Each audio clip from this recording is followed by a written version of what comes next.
E aí, meus herculoides, depois de só mais 72 horas, parte 1, o chororô da derrota.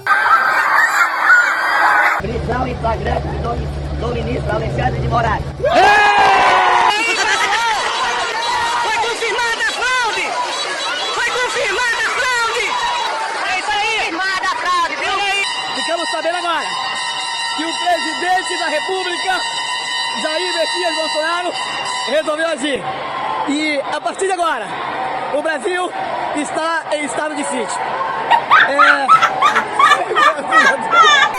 Conseguimos estado de sítio! Vamos tirar os vagabundos de lá, conseguimos tirar os 11!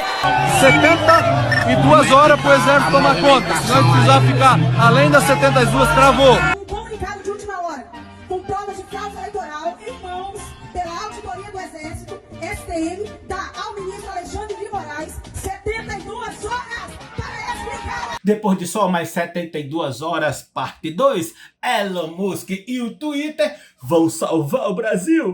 Elon Musk, muitíssimo obrigado pelo que você está fazendo, a gente precisava disso, realmente. Tá claro, ele comprou a briga, como vocês viram no texto, ele está dizendo que embora o Twitter no Brasil possa ser completamente desmonetizado, ele vai resgatar todas as contas que foram banidas. 2 horas depois... Entrei de gaiato no navio, entrei pelo cano, entrei de gaiato no navio, entrei por engano. Vem aí só mais 72 horas, parte 3, o Congresso americano manda cartinha pra Xandão. Como é que é? Olha só, preste atenção dessa matéria de Folha de São Paulo. Deputado republicano dos Estados Unidos envia carta a Alexandre de Moraes questionando perseguição a opositores. Christian Smith propôs uma audiência no Congresso americano sobre o Brasil, em maio, que reuniu os bolsonaristas. O deputado dos Estados Unidos, o Christian Smith, enviou uma carta ao ministro do Supremo Tribunal Federal, o Alexandre de Moraes, em que afirma que há alarmantes relatos de perseguição política, falta de liberdade de expressão e má conduta judicial no Brasil. No documento, ele faz uma série de questionamentos e pergunta a Moraes se ele observou o devido processo legal e se ordenou que jornalistas fossem censurados. O documento também foi encaminhado à presidência de STF, ao presidente da Câmara dos Deputados, o Arthur Lira,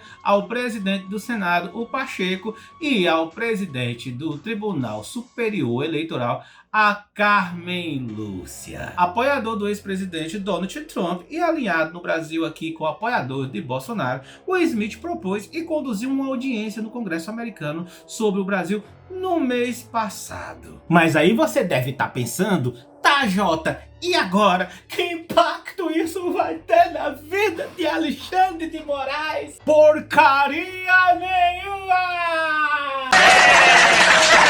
Psyu, ei, bolsonarentozinho, venha cá. Conceitos básicos de direito internacional. O ministro Alexandre de Moraes não tem capacidade jurídica de pessoa internacional. E outra, o Congresso americano, o presidente americano, o pastor americano, o copo americano não tem nada a ver com o executivo, legislativo ou judiciário brasileiro. Imagine um deputadinho trumpista simpatizante do bolsonarismo. Ah, bom! Mas olhem como está repercutindo isso nas redes bolsonaristas. Twitter do filhote de ditadura Paulo Figueiredo. Bomba atômica. Congresso dos Estados Unidos intima Alexandre de Moraes a explicar violações de direitos humanos em 10 dias. O Congresso dos Estados Unidos deu um prazo de 10 dias úteis para o ministro do STF, o Alexandre de Moraes, responder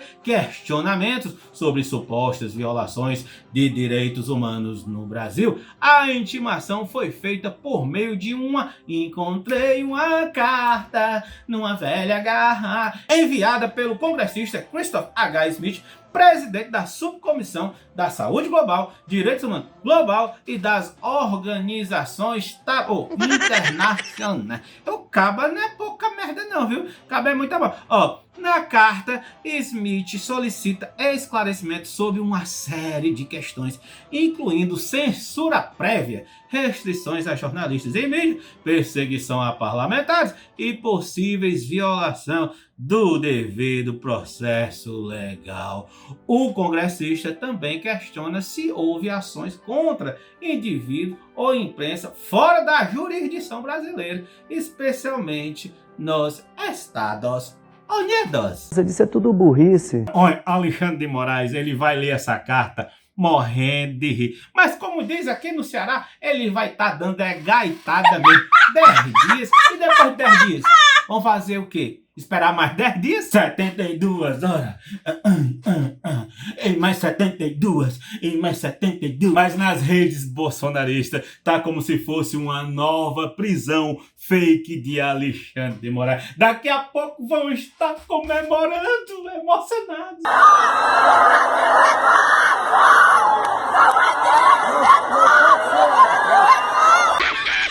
O deputado Van Hatten, ele está na Inglaterra passeando, usando dinheiro público novamente. Aliás, vocês sabem quanto custou aquela festinha dos deputados bolsonaristas indo passar vergonha no Congresso americano no início de maio? Os gastos da viagem revelados por Estadão foram pelo menos assim de 52,8 mil reais dos recursos do legislativos empregados com diárias e passagens aéreas. Tá de brincadeira comigo, né? Pois bem, mas agora o Van Hatten está na Inglaterra e postou esse videozinho. Estou aqui com Michael Shellenberger em Londres, capital da Inglaterra, do Reino Unido. Como eu tinha dito para vocês, eu viria para cá para participar de um evento sobre liberdade de expressão, para falar sobre a situação no Brasil. E a notícia que acabamos de receber tá aqui na tela do celular até do... Deixa eu virar a câmera aqui. Do Michael. É uma carta do Congresso americano, assinado pelo deputado Chris Smith, fazendo uma série de questionamentos ao Alexandre de Moraes sobre as perseguições políticas no Brasil a jornalistas, a deputados e senadores, se está observando o devido processo legal. Pois é, meus Herculoides, eles estão eufóricos e novamente esperando os 10 dias passarem. E enquanto isso, Eduardo Bolsonaro, mais uma vez usando um dos pilares do fascismo, que é acuse o seu inimigo daquilo que você é, daquilo que você faz. E ele usou uma rede social nessa quinta-feira, 20/6, para comparar Lula a Adolf Hitler. Pode isso, Arnaldo! Ele diz numa gravação que Lula usaria a estratégia de desumanizar inocentes para depois assassiná-los. A fala do Bananinha foi em referência a uma frase dita por Lula sobre o aborto durante a entrevista na rádio CBN na terça-feira 18. O Lula disse que os bebês gerados a partir de violações das mulheres são monstros. Esse certamente é o comentário mais preconceituoso que eu já vi na política nacional brasileira. O Lula está fazendo igualzinho a Hitler, desumanizando inocentes para depois. Sim, gente, mas só para contextualizar, Lula respondia uma questão sobre supostamente ter subestimado a capacidade da Câmara de propor pautas como o projeto de lei 1904, conhecido como o PL do aborto. Quando ele diz que monstro vai sair do ventre dessa menina. Qual foi o absurdo que Lula disse aí? Só mesmo um macho insensível, para não dizer outra coisa, não se coloca no lugar da vítima, da pessoa violentada, e vê que deixar gerar o fruto de um momento monstruoso vai gerar uma monstruosidade para aquela mulher. Ah, mas não precisa ficar, não precisa ter, basta dar para adoção. Poxa, como é simples, né? Eu queria ver se acontece algo assim, ó, deixando bem claro que um absurdo desse eu não desejo pra ninguém, tá? Aqui é só na base da reflexão, tá? Da reflexão da hipocrisia. Se isso acontece com uma esposa, com uma filha, Se o Eduardinho, o Bananinha, encarar isso super na boa, iria esperar assim os 9 meses na tranquilidade. Mas e aí, ao comparar Lula com Hitler, né? Gente, é muito mais fácil você encontrar um elo entre Bolsonaro e a ideologia de extrema direita do que Lula ou com o progressismo.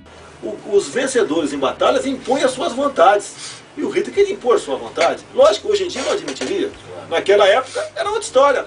Tanto é que um homem apenas queria aquilo e todos aderiram, quase todos aderiram na Alemanha.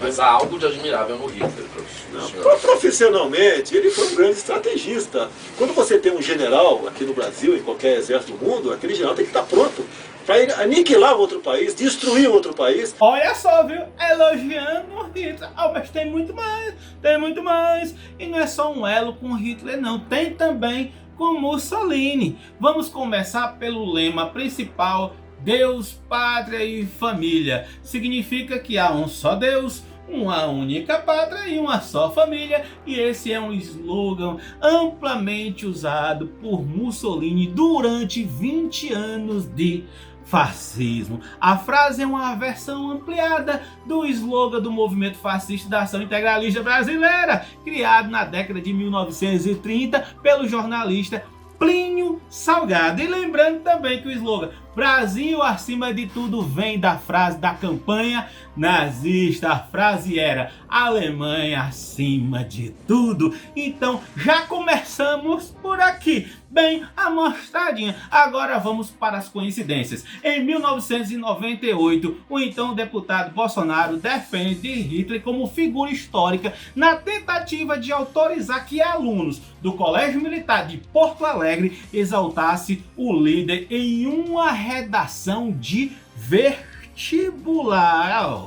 As ideologias que tem dentro das escolas, quem quer colocar é a esquerda ou é a extrema direita? Em 2011, um grupo neonazista organizou uma manifestação de apoio ao então deputado Bolsonaro no vão do MASP. O evento foi organizado depois que Bolsonaro deu declarações homofóbicas ao programa CQC. Quem lembra do CQC? Em 2012, no mesmo programa, o CQC, Bolsonaro destila teses negacionistas sobre o Holocausto e diz que os judeus, eles morreram, não foi Hitler que matou, eles morreram nos campos de concentração, mas foi por doença, pegar doença. Já em 2015, Carlos Bolsonaro, que um dia foi até vereador federal, convidou o professor Marcos Antônio dos Santos para discursar na Câmara dos Vereadores em defesa da escola sem partido.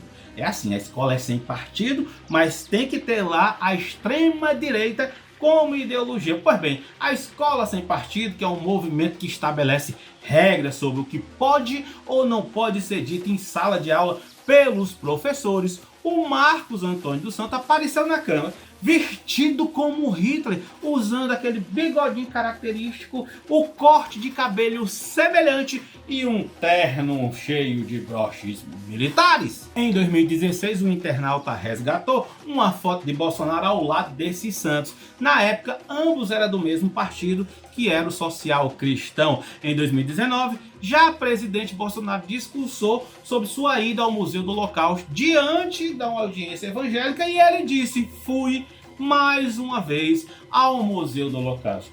Podemos perdoar, mas não podemos esquecer. Podemos perdoar o Holocausto. Olha, pra mim, é ridículo. Em 2020, Roberto Alvim, secretário especial da Cultura de Bolsonaro, encenou a imitação de um discurso de Joseph Goebbels, ministro da propaganda de Hitler. Foi o Alvim, teatrólogo conhecidíssimo, escolheu um cenário quase idêntico ao usado por Goebbels.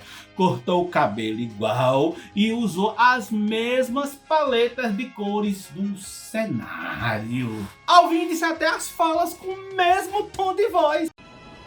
A arte brasileira da próxima década será heróica e será nacional. E para completar a cereja de bolo, tocava ao fundo a ópera de Richard Wagner, compositor alemão celebradíssimo por Hitler. Não me diga! Aí em 2020, Bolsonaro aparece em live ao lado do então presidente da Caixa Econômica, Pedro Guimarães, que foi demitido por ser acusado de inúmeros crimes de assédio sexual e moral, tomando um copo de leite. O uso do leite vem como um símbolo neonazista dos Estados Unidos desde 2017. E quem é fã de Olavo de Carvalho sabe do que eu estou falando. Em 2021, o assessor de Bolsonaro, Felipe Martins, aparece no vídeo durante uma sessão do Senado fazendo com a mão um sinal associado ao antissemitismo. Eu não vou fazer aqui o sinal com a mão, mas está aí a foto. Flagrado no ato, ele foi convidado a se retirar da sala pelo então deputado o Rodolfo Rodrigues. Palmas.